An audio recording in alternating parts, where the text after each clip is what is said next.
Оставивме уште една година зад нас, 365 дена полни со радост, забава, среќа, насмевки, желби и тажни моменти. Сега сето тоа е веќе зад нас. Пред нас е уште една нова година. МТМ на сите гледачи им посакува новата 2018 година да биде исполнета со желби за добро здравје, повеќе љубов и разбирање, спокојство и мир. Останете на оваа фреквенција, следуваат урбаните вести. Што го одбележа Скопје во 2017 година? Со почетокот на новата година нов бран поскапувања, како резултат на акцизата на нафтата. Неработни денови во 2018 година. На почетокот на новата година да направиме еден преглед за тоа што ја одбележа претходната 2017 година. Жителите на Скопје најмногу ќе ја паметат годината по промената на локалната и централната власт. На почетокот од годината се чини најубаво е да се направи еден преглед на се она што се сработило во текот на изминатата година. За жителите на Скопје, годината што измина најмногу ќе биде запаметена по промената на локалната власт. Со градот Скопје 8 години управуваше Коце Трајановски, но во октомври на локалните избори дојде до промена на локалната власт. Начело на градот застана Петре Шилегов од редовите на Социјалдемократскиот сојуз на Македонија. Граѓаните од новиот градоначалник очекуваат да ги реши сите проблеми кои останале незавршени од претходниот градоначалник. Најактуелен проблем е загадувањето во главниот град. Градоначалникот Шилегов за справување со овој проблем најави краткорочни и долгорочни мерки. Првиот чекор за решавање на еден од најгорливите проблеми е поскапување на паркингот во центар. Освен ова, градоначалникот на град Скопје најави и законски измени со кои при технички преглед возилата ќе се тестираат колкава количина на штетни гасови испуштаат. Потоа секое возило да добие налепница со соодветна боја и во услови кога загадувањето ќе биде енормно, возилата кои најмногу загадуваат да бидат исклучени од сообраќај. Ваквите предлози ги отвораат прашањата дали решавањето на проблемот е во поскап паркинг, што со останатите општини кои се исто така загадени. Уште една од мерките е гасификацијата, но за овој проблем ќе бидат потребни повеќе години дури и ако сериозно се работи на негова реализација. Со промена на локалната и на централната власт на тапет е ставен и големиот проект Скопје 2014, кој ги подели мислењата и ставовите на граѓаните, но и на стручната јавност. Ставовите варираат од такви кои велат дека е добро што на Скопје му се случи овој проект кој привлекува и голем број туристи, но има и такви кои бараат преиспитување на валидноста на градбите кои се дел од проектот. Со доаѓањето на власт, градоначалникот на општина Центар Саша Богдановиќ најави инспекцијски контроли кои ќе ја потврдат валидноста, односно невалидноста на градбите од проектот Скопје 2014. 2017 година ќе ја памтиме и по ребрендирањето на телевизија МТМ во МТМ Прва Скопска.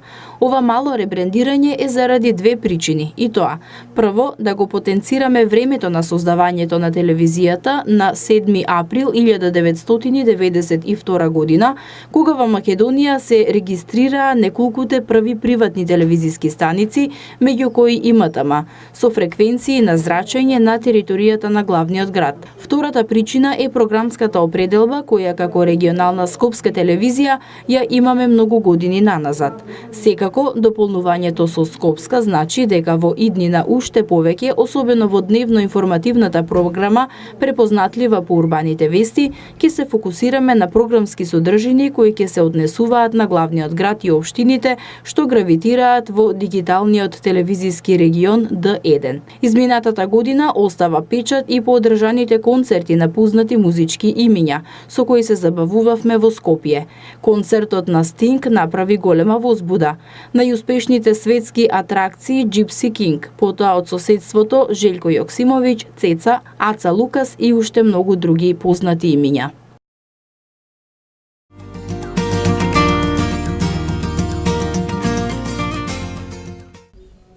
Во 1847 година е измислен првиот систем за оформување на чоколадните производи. со што се отвори можноста за создавање чоколадни дедомразовци и слични празнични сладки фигури кои се наменети за јадење. Ова беше една интересна занимливост околу чоколадните дедомразовци, а понатаму продолжуваме со прилогот на колешката Марија Петковска. Со почетокот на новата година за 3,5 денари се зголемува акцизата на дизел горивата. Со оглед на тоа што станува збор за гориво кое најчесто го користат дистрибутивните и воопшто транспортните компании, известно е дека тоа ќе донесе поскапување на основните прехранбени продукти, како што е брашното, овошјето и зеленчукот.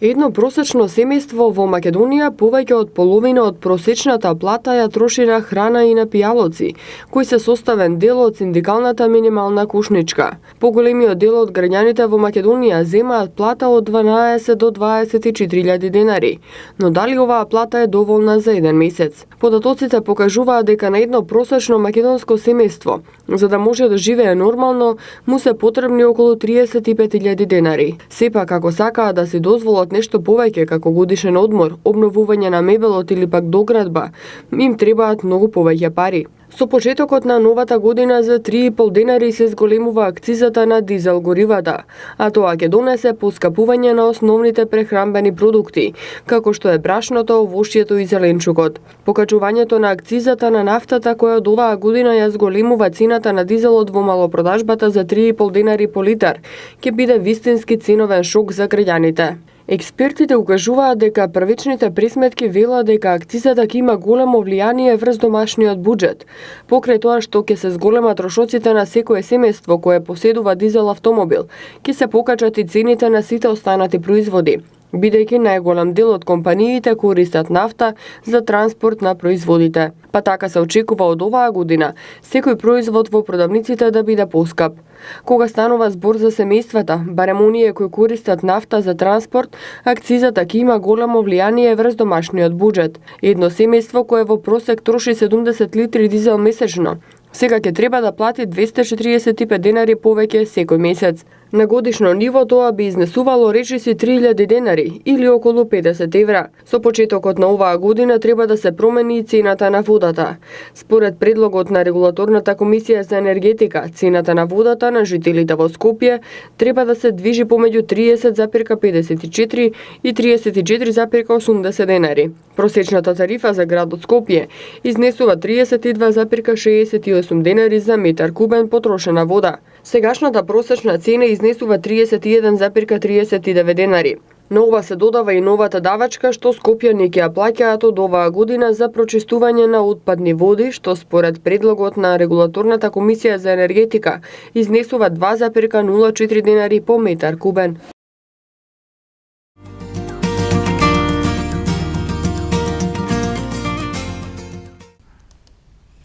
Следува уште една занимливост. Поради поделеноста на светот на часовни зони, новата година први ја дочекуваат жителите на Киритимати, Божиќен остров, дел од Република Кирибати. По нив новата година следствено пристигнува како што се движиме кон запад. Последни што ја дочекуваат се жителите на Паго-Паго, Американска Самоа, откако старата година е завршена на буквално секое друго населено место на планетава.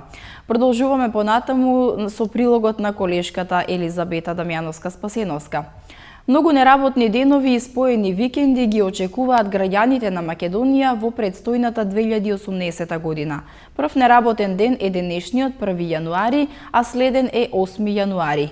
Бидејќи тоа што се паѓа во сабота, оваа година нема да има неработни денови за Бадник, Денот на независноста на 8 септември и Свети Климент Охридски на 8 декември. Министерството за труд и социјална политика ја објави програмата на неработни денови за 2018 година, која што содржи неколку продолжени викенди и празници.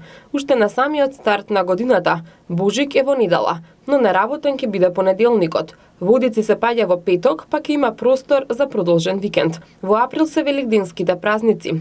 Великден ќе биде на 8 април, а неработен ќе биде понеделникот на 9 април. Заедно со неработниот Велики петок на 6 април ќе се отвори можност за подолг одмор. Интересен спој на празници ќе има во мај. На 24 мај, четврток, нема да се работи за Кирил и Методи, а во петок, на 25 мај, нема да се работи за Духовден, што е уште еден продолжен викенд и простор заедно со четвртокот да се врзат 4 работни дена. Споен викенд ќе има и на 15 јуни, бидејќи тој петок нема да се работи поради празнувањето на Рамазан Бајрам, ден кој е неработен за сите граѓани. Поради тоа што се паѓаат во сабота, оваа година нема да има неработни денови за Бадник, Денот на независноста 8 септември и Свети Климент Охридски 8 декември.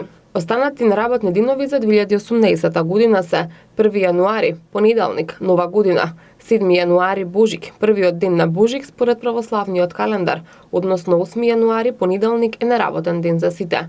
9 април Великден, втор ден Великден според православниот календар. 1 мај, ден на трудот, 24 мај, Свети Кирил и Методи, ден на сесловенските просветители, 15 јуни, Рамазан Бајрам, првиот ден на Рамазан Бајрам, 2 август, ден на Републиката, 8 септември, ден на независноста, 11 октомври, ден на народното востание, 23 октомври, ден на македонската револуционерна борба и 8 декември Свети Климент Охридски.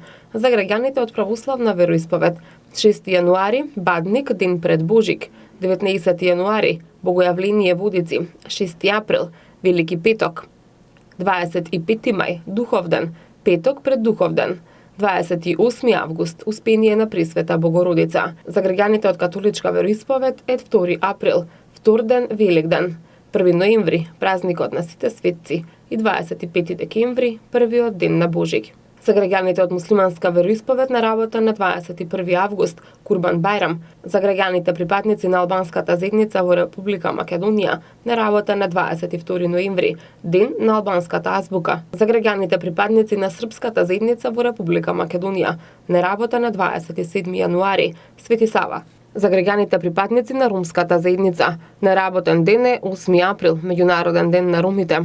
За граѓаните припадници на влашката заедница во Република Македонија неработен ден е 23 мај, национален ден на власите, додека за граѓаните припадници на еврејската заедница неработен ден е 19 септември, Јом Кипур, првиот ден на Јом Кипур. За граѓаните припадници на бошњачка заедница во Република Македонија неработен ден е 28 септември, меѓународен ден на бошњаците, а за граѓаните припадници на турската заедница неработен ден е 21 декември, ден на настава на турски јазик.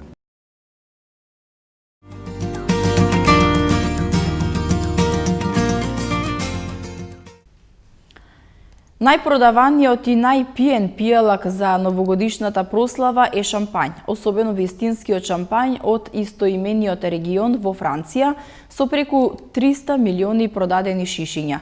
Иако во шампањ се произведува вино повеќе од 2000 години, виното со меурчиња постои од 17 век, кога била измислена специјалната тапа која помага во процесот на специфичната ферментација преку задржување на гасовите во шишето. Наспроти верувањето дека монахот Дом Периньон го измислил шампањот, тоа едноставно не е точно. Но сепак овој човек дал огромен придонес за развојот на производството на најпознатиот новогодишен пијалак. Следува уште една кратка информација. Новата година и божикните празници се уште поубави и магични кога во поштенското сандаче ќе најдете убава и шарена новогодишна честитка. Но тоа беше порано. Сега честитањето на празниците се практикува преку СМС или на социјалните мрежи. Доколку се уште не сте честитале, еве неколку идеи на новогодишни честитки и пораки.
Какво ќе биде времето, дознаваме од МТМ Метео.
Почитувани гледачи, со временската прогноза го завршуваме ова празнично издание на Урбаните вести. Ви благодарам на вниманието и ви посакувам пријатна празнична вечер. Довидување.